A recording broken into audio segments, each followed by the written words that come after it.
En faisant une lecture de l'affiche, voilà, on a quelques indices. Elle a l'affiche, elle est là, regarde là. Non, non, regarde, elle est là. Bon, alors, qu'est-ce qu'on voit? Regardons cette affiche. On fait de la sémiologie de l'image. Et quelque part, je pense que sa composition, sa structure, parle du film. Mais lis-le pour les téléspectateurs. C'est-à-dire qu'il y a deux plans. Il y a plusieurs. Il y a l'arrière-plan, où il y a la nature, il y a une espèce de forteresse. Il y a une forteresse. Mais les deux plans qui sont là en avant, les premiers, sont... Alors, il y en a un où il y aura... Plan. Le premier plan, c'est deux individus, les deux personnages, qui sont en plan, qui occupent pratiquement tout l'espace. Et derrière, il y a, je suppose, des esclaves. Et regardez leur mine. Leur mine. Enchaînés. Non, c'est pas qu'ils soient enchaînés, les esclaves. Tête baissée, voilà, la tête baissée et accablée, et pas la fierté que l'on pourrait, qui existait sans doute chez les esclaves. Je ne veux pas dire que tous avaient la résistance dans le regard, mais c'est assez symptomatique de voir que tout le fond, d'ailleurs en fond de décor, il y a ces hommes enchaînés, ancêtres africains, la tête baissée, qui ne résistent pas, et devant, et puis deux, devant 9-4, et puis... qui sont toute la poitrine déployée, regard fixe, etc. Voilà ce qui m'a frappé au niveau de l'affiche. Vous voulez rebondir sur ça, Juliette, tu as quelque chose Non, premièrement, je n'ai pas procédé à une lecture de... Je veux dire, je viens ici sans être intoxiquée par aucune critique. Je me suis gardée... C'est toi qui m'as averti de la sortie de ce film, et je suis allée voir la projection qui était destinée aux journalistes. Et oui, puisque là, il faut le dire que la plupart des téléspectateurs ne l'ont pas encore vu. Ils sont aujourd'hui. Ce soir. Voilà, donc j'ai vu ce film avec des yeux. Alors, je ne sais pas, peut-être que dans le débat, je vais verser un peu ce qui m'a intéressé dans le film, parce qu'il m'a semblé, et il me semble toujours, que le film est très documenté.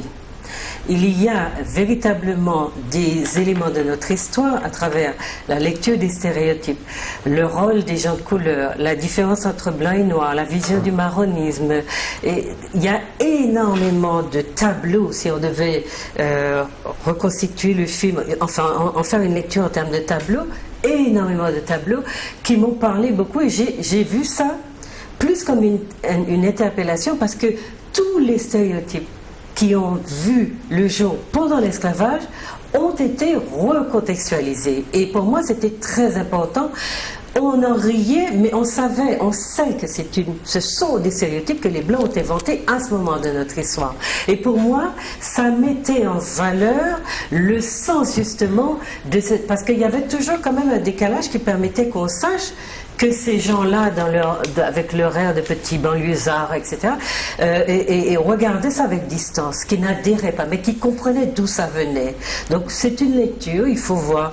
On va écouter peut-être Daniel. Non, pas tellement moi, parce que François l'a vu. François, toi, tu l'as vu. Alors toi, avec ton œil, est-ce que tu veux rebondir sur l'affiche par rapport à ce que Daniel disait, ou en tant que dessinateur? En fait, première chose, c'est que je ne sais pas ce qu'ils ont voulu faire passer à travers leur affiche, mais on peut voir des choses négatives comme des choses positives, donc je ne vais pas me prendre la tête sur l'affiche puisqu'elle n'est pas...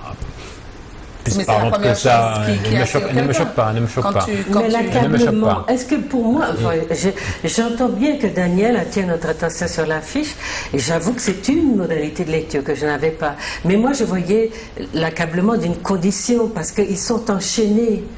C'est pas nos nègres qui sont debout et fiers, qui veulent résister. Les gens sont enchaînés, ils souffrent, ils sont méprisés. Enfin, moi, je vois plutôt de l'accablement. Maintenant, la manière dont tout s'articule peut faire que, à un moment, on va... je ne sais pas, moi, je n'ai pas été mal dans ce film-là. Et je veux le dire, c'est pour ça que je suis venue en discuter. Mais je veux entendre aussi les critiques, parce que il y a des expériences... moi, j'ai lu le film de manière très informée. Derrière, j'ai un background de 20-30 années de recherche. Je connais les stéréotypes, je sais les postures, je sais. Et j'ai lu même la scène où on critique les acteurs d'avoir pris les nègres marrons pour des intégristes. Je l'ai même lu dans son contexte, parce que dans ce contexte, effectivement, les métis étaient très marginalisés, parce qu'ils étaient effectivement le support du maître. Enfin, alors, moi, je l'ai lu dans cet esprit-là aussi. Daniel, alors, je serais prêt presque à penser la même chose que toi, à partir de ce que tu dis. Mais attention, nous n'avons pas affaire là à comment dirais-je, un document historique, une lecture pour initier. Nous avons affaire à un film qui s'adresse à de très larges publics et qui d'ailleurs a un succès fou, puisque plus de millions de spectateurs l'ont déjà vu. Moi, ce qui m'intéresse, c'est premièrement le fait que ce film intervient à un moment bien précis, où il y a un grand débat, où la loi Taubira de Lannon, Taubira, la députée de Guyane, est plus ou moins remise en question. Ça revient après ce que M. Sarkozy, qui n'était pas encore le président de la République, avait parlé des aspects positifs. Il y a tout un débat. Le problème de savoir quelle date que l'on utilise pour commémorer, etc. Même pour revenir à la Martinique, 22 mai 1848, la dérive qu'il y a eu cette année en particulier. Donc, depuis l'année dernière, ça a enfin, je pense que ça va continuer s'il n'y a pas une réaction. Et il commence à en avoir une. Eh bien, je pense que ce film, faut le repasser dans son contexte. Et c'est à ce moment-là qu'il parle pour aujourd'hui. Et c'est alors, donc, c'est ça qui m'interpelle. Une chose qui m'a interpellé, c'est pourquoi avoir mis l'accent sur ce document, sur l'affranchissement. Il aurait peut-être été intéressant de, toujours partant dans le passé, de voir lorsque, après 1848, on donnait aux esclaves des noms. Certains reprenaient leurs noms africains qu'ils n'avaient pas oubliés, d'autres, on leur donnait des noms parfois, le nom du maître, le nom du maître. Alors, moi, je pense que c'est un artifice pour entrer dans l'histoire, parce que l'histoire est très banale. Hein. Ce sont deux garnements, ignare et ignorant. Non, donc il est quand même adjoint au maire. Ils ne sont pas sur le même plan. Non, mais je veux signaler quand même une chose qui est dans le film et qui se lit donc dans les premières scènes et dans la scène de la fin. Le mulâtre, ou en tout cas le plus clair des deux, c'est un toutou. Il travaille avec un maire qui est dans une commune, qui est complètement raciste, et lui, il est vraiment la carpette. Il accepte tout, il rit de tout, il est très méchant, très vilain avec les immigrés. Il est vraiment le petit serviteur Yabon Banania ou Wibwana. Et à la fin du film, il y a une métamorphose qui est opérée. Il devient pas insolent, mais il se met debout, il montre le signe de ses fesses marquées à la fleur de lys, il regarde son patron dans les yeux et lui dit oui monsieur, il change de ton, et pour moi c'était un signal de quelque chose. Il y a une transformation radicale dans la conduite de cette personne au début du film et dans le rôle qu'il continue à jouer à la fin du film. Moi, je pense que l'élément de contexte dont tu as parlé tout à l'heure est très important.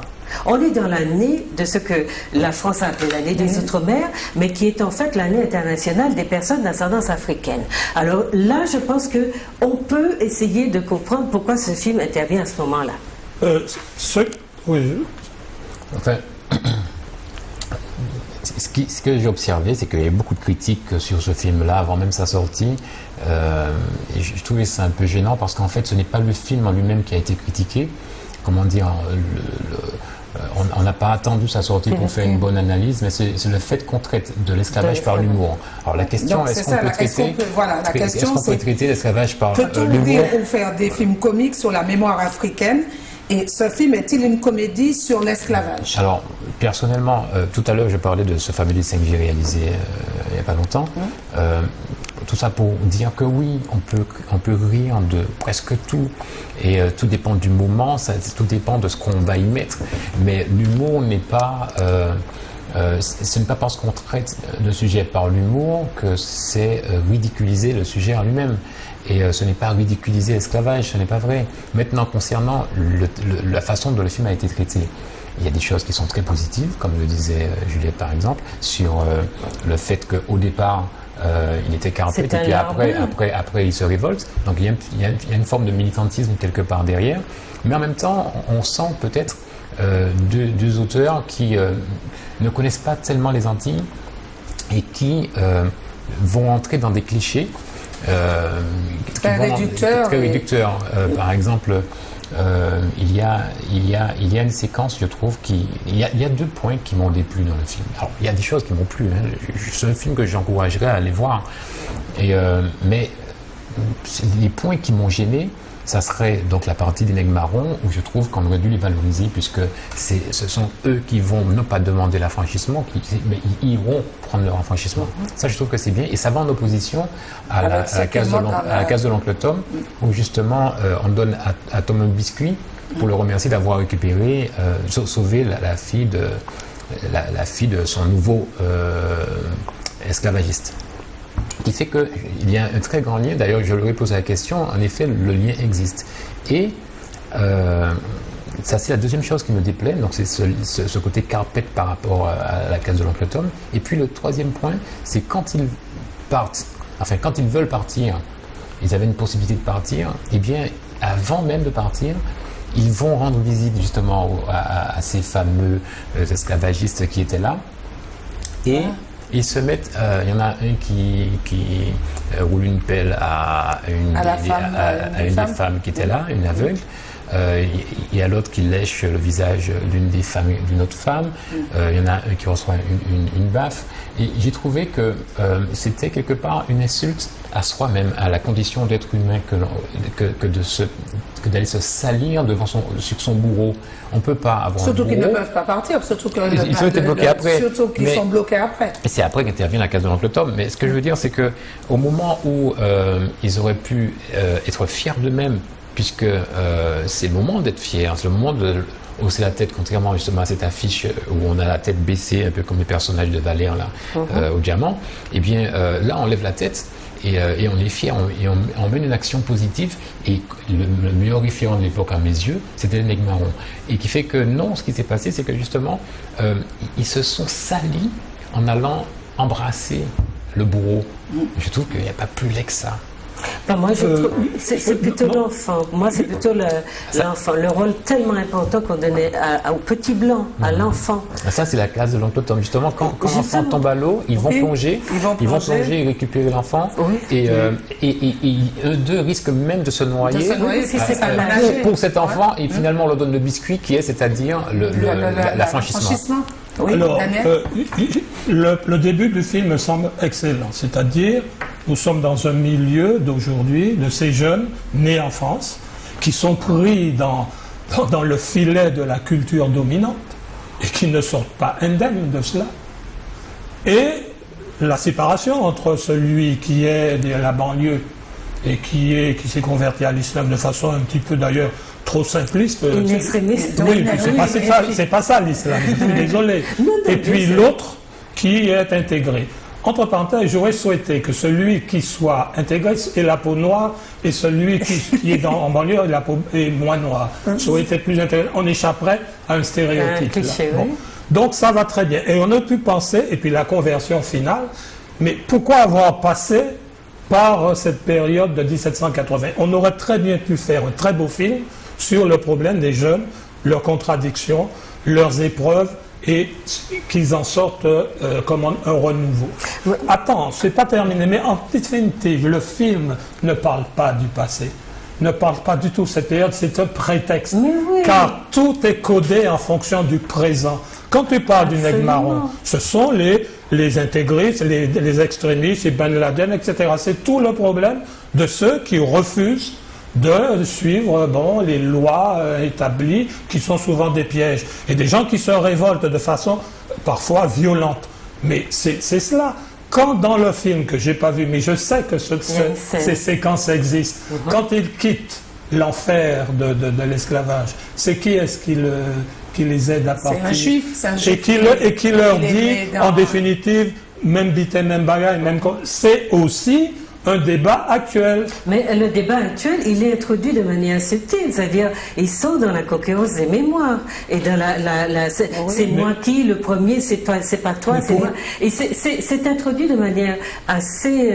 Quand il lui assez dit que tu n'as pas rencontré encore le petit moustachu Hitler, à ce moment-là, non, ils se battent pour se dire, et c'est à ce moi moment-là le qu'il premier. dit. C'est à ce moment-là qu'il dit. Après. Et l'autre est perplexe parce que, mais ça c'est pour le jeu comique, pour l'effet comique, puisque il est dans un passé et il ignore qu'Hitler va avoir lieu. Donc il y a tout le temps des retours comme ça. Alors ça vaut ce que ça vaut. Moi, ce que j'ai envie d'interroger, c'est d'abord qui a payé le film. C'était la question. Si le film est-ce qu'il serait différent s'il était financé par nous ou par des personnes?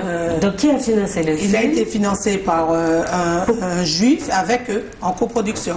Voilà, alors un juif, ça ne nous dit pas grand-chose, mais enfin. Et il avait déjà fait comme film. Ah oui, ça c'est intéressant. Il avait déjà fait comme film. Ah zut. Est-ce qu'on a Je mis l'ai ce pas film-là imprimé. un petit peu en balance avec Amistad? Ah, pas du tout. Pas du tout. Pas du tout. Respect pour Amistad. Non, mais personne ne l'a fait. Non. Voilà. Si, il y a eu un moment, une allusion qu'ils ont fait Oui, lui-même mais- en disant « Mais Amistad, c'est autre chose ». Amistad, c'est autre chose, justement, parce que la civilisation américaine est aussi autre chose. Et qu'elle a fait de ces nègres autre chose, enfin de sa population, sa Ça, composante noire. ça donne Obama. Sa composante. Oui, mais non.